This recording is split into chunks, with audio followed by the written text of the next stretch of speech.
Assalamualaikum warahmatullahi wabarakatuh. Halo sobat, kami dari Manajemen Bisnis Syariah. Saya Dinda Dwi Pertiwi. Saya Lina Widyastuti. Saya Lydia Febriani. Di sini kami akan menjelaskan mengenai pemasaran digital. Let's check it out. Baik, di sini saya akan menjelaskan mengenai pemasaran digital atau sering kita dengar dengan kata digital marketing.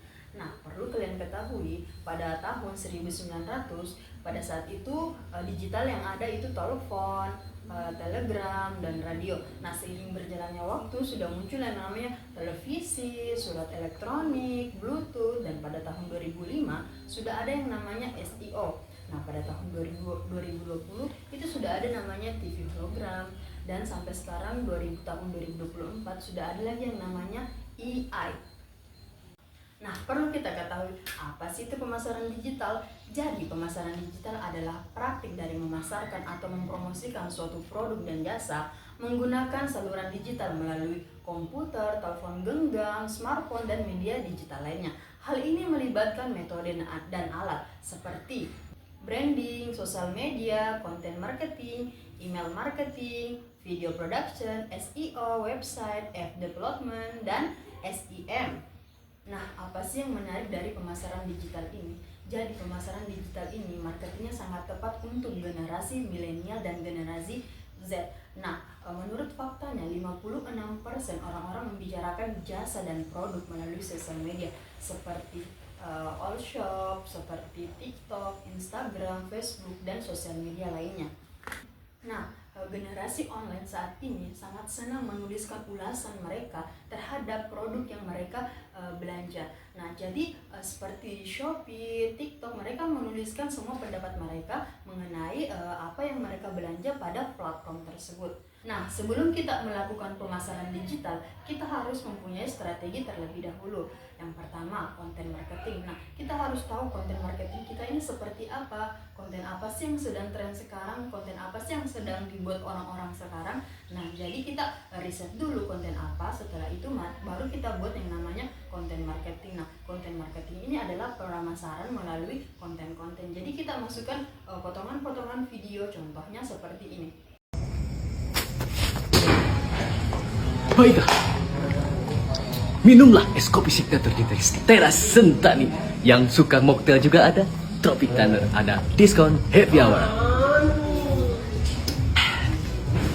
Ini pada video awalnya memasukkan konten yang sedang viral. Setelah itu kita masukkan konten marketing kita agar orang-orang tertarik untuk menonton konten marketing kita. Nah, terus yang kedua ada yang disebut dengan influencer marketing. Nah, influencer ini adalah orang yang memiliki banyak followers di sosial media seperti Instagram, Facebook, TikTok, dan YouTube. Nah, bagaimana sih kita untuk memasarkan produk kita melalui online? Maka kita akan mengajak para influencer ini untuk bekerja sama. Jika kerjasama kita baik, maka kita akan mendapatkan expose yang baik untuk usaha kita. Nah, kita harus pintar-pintar memilih influencer. Kita lihat dulu konten-konten dia seperti apa, personal branding dia seperti apa, lalu kita mengajak dia berkolaborasi untuk usaha kita. Contohnya, kita memiliki usaha di bidang kuliner, maka kita cari influencer yang sering mereview makanan. Contohnya Buis ini sering mereview makanan. Nah, kita mengajak Buis untuk kerjasama untuk mempromosikan kuliner kita kepada orang-orang. Maka dari situ orang-orang lain dapat melihat kuliner kita dari kontennya si Buis ini. Nah, kemudian ada Nagita Slavina. Nagita Slavina memiliki personal branding yang sangat baik. Contohnya kita punya usaha di bidang lotion. Nah, kita mengajak Nagita Slavina untuk bekerja sama. Maka jika pada saat Nagita Slavina memasarkan produk kita, maka orang-orang itu akan percaya karena Nagita Slavina mempunyai personal branding yang bagus dan orang-orang berpikir, wah, yang pakai ini Nagita Slavina loh. Tidak mungkin Nagita Slavina memakai lotion yang abal-abalan. Nah, jadi itu kita harus pintar-pintar memilih influencer dan harus cukup dengan budgetnya kita. Nah, kemudian yang ketiga ada yang namanya cross media campaign. Nah, cross media campaign ini bagaimana kita mengkampanyekan usaha kita melalui sosial media atau televisi, yaitu secara bersamaan. Jadi kita tentukan dulu kita mau post usaha kita ini di mana, apakah di TV, di radio, atau sosial media. Maka kita atur dulu kita mau kampanyekan usaha kita ini di mana. Contohnya Shopee ada iklannya di TV, di sosial media. Contohnya kita sedang buka YouTube. Nah, di YouTube itu pada saat kita nonton maka muncul lagi iklan Shopee dan lain sebagainya. Nah, jadi itu kita harus menentukan cross media campaign kita. Nah, ada beberapa langkah untuk menyusun strategi digital, yaitu yang pertama ada konteks, di mana konteks ini berarti merancang pendekatan pemasaran yang mempertimbangkan situasi, kebutuhan, dan juga kondisi yang ada di pasar. Strategi yang kedua yaitu pertukaran nilai, di mana pertukaran nilai ini yaitu pendekatan di mana seorang perusahaan dan seorang pelanggan yang saling memberikan manfaat. Contohnya seperti perusahaan yang memberikan layanan ataupun produknya kepada konsumen. Nah, nantinya konsumen ini akan memberikan upah ataupun biaya kepada perusahaan tersebut. Strategi yang ketiga yaitu tujuan. Nah, tujuan ini harus SMART, di mana SMART ini kepanjangan dari spesifik, yaitu tujuan itu harus jelas dan juga detail. Kemudian measurable, di mana tujuan itu harus bisa diukur. Kemudian attainable, yaitu tujuan itu harus bisa dicapai. Kemudian realistic, yaitu berdasarkan data dan juga tren. Yang terakhir time bound, yaitu tujuan itu harus mempunyai waktu batasan. Yang keempat yaitu taktik. Nah, taktik ini berbeda dengan tujuan. Taktik ini berarti merencanakan serangkaian pendekatan yang spesifik untuk mencapai tujuan pemasaran yang telah ditetapkan sebelumnya. Selanjutnya adalah traditional marketing versus digital marketing. Nah, seperti yang kita ketahui bahwa traditional marketing ini menurut Inavero pada tahun 2013, dia mengungkapkan bahwa tingkat adopsi strategi pemasaran tradisional akan menurun dengan laju sebesar 32% surat kabar, 29% televisi, 29% radio, 29% acara virtual, 12% video games, 22% majalah dagang, 9% pemasaran langsung, 15% papan iklan, 9% podcast, dan juga 28% majalah konsumen. Nah, sedangkan digital marketing ini akan meningkat secara signifikan seperti yang diproyeksikan pada tahun 2013. Yang pertama itu meningkatnya sebesar 73% situs jejaring sosial, kemudian 63% blog, 56% kampanye email, 68% pemasaran mesin pencari, 59% media seluler, 59% pay per click, dan 56% website. Selanjutnya mengenai pertumbuhan pemasaran digital di Amerika Serikat. Jadi berdasarkan grafik ini menunjukkan bahwa pertumbuhan pemasaran digital di Amerika Serikat dari 2009 hingga 2014 ini dengan fokus pada 3 jenis, yaitu email marketing, sosial media, dan juga mobile marketing. Email marketing mendominasi hingga 2012, tetapi setelahnya sosial media dan juga mobile marketing tumbuh lebih cepat. Pada 2014, total pengeluaran mencapai 6.468 US dollar, dengan sosial media sebesar 3.113 US dollar dan mobile marketing 1.274 US dollar mengalami peningkatan besar.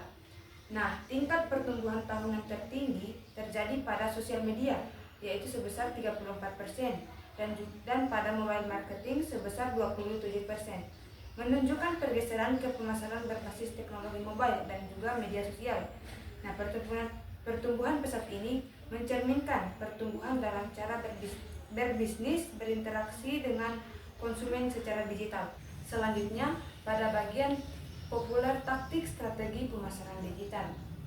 Populer taktik strategi pemasaran digital ini meliputi yang pertama ada SEO.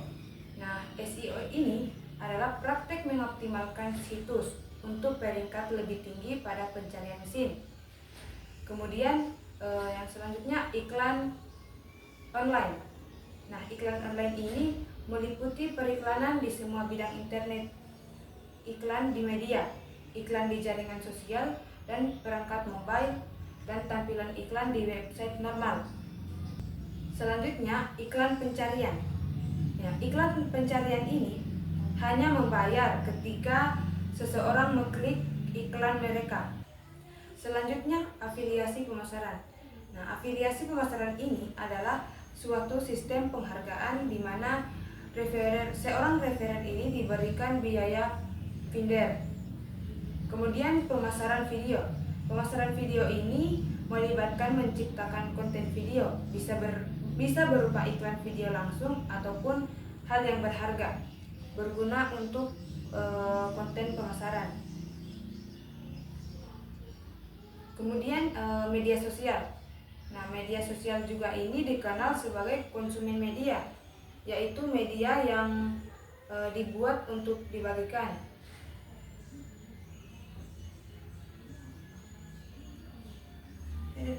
Ulang. Jangan.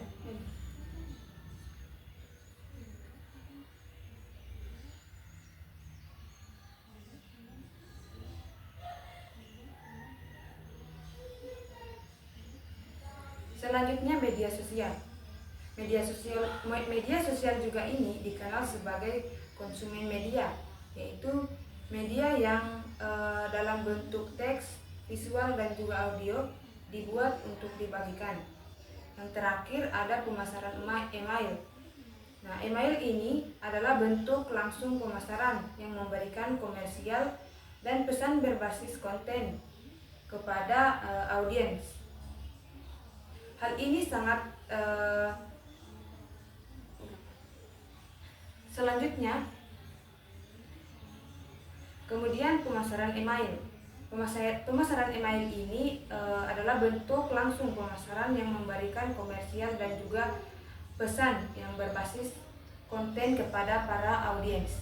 Adapun pengaplikasian pemasaran digital yaitu strategi yang memanfaatkan platform digital untuk mempromosikan barang dan jasa mereka.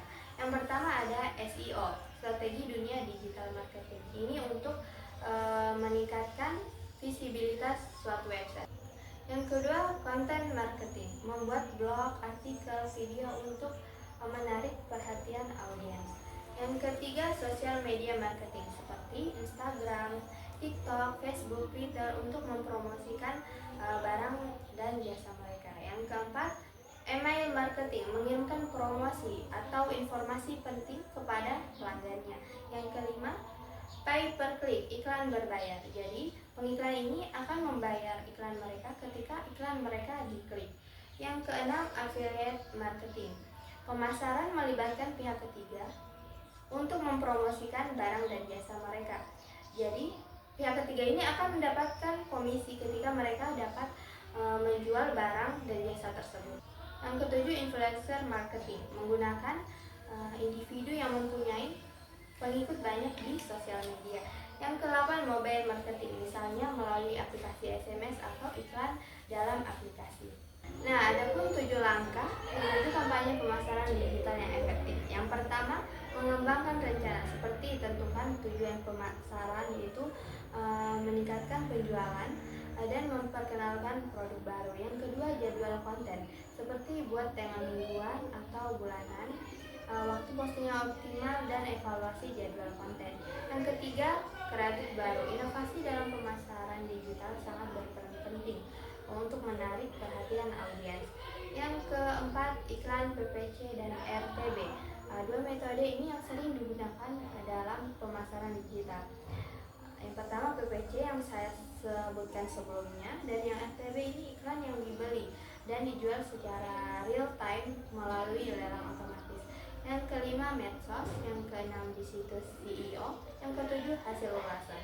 Ulasan dalam pemasaran digital sangat berperan penting. Contohnya, ketika kita berbelanja di Shopee, barang di Shopee, otomatis kita melihat dulu ulasan tersebut apakah positif atau negatif. Yang terakhir, return on investment atau pengembalian investasi.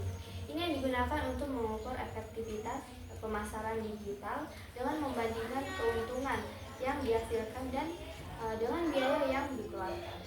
Itulah tadi penjelasan tentang pemasaran digital. Thank you for watching. Assalamualaikum warahmatullahi wabarakatuh.